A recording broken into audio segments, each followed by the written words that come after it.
Hey everyone, friends on the Wella channel. Today I'm going to show you how to add music to TikTok Studio.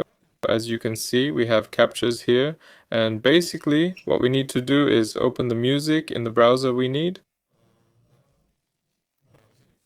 like right here, for example. Next, we just need to add a source. Yeah, so we click Add Source, select the Windows source, and click Add. For instance, I opened YouTube Studio. Then I go into TikTok Studio, select this source, click Add Source, click OK, and now when I start the music, it will play here. Okay, well, it can be customized even more if we adjust it. Okay,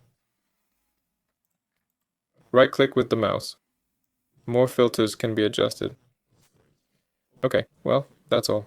And just hide it so the music plays without an image. That's it. This has been Weller. Goodbye, everyone.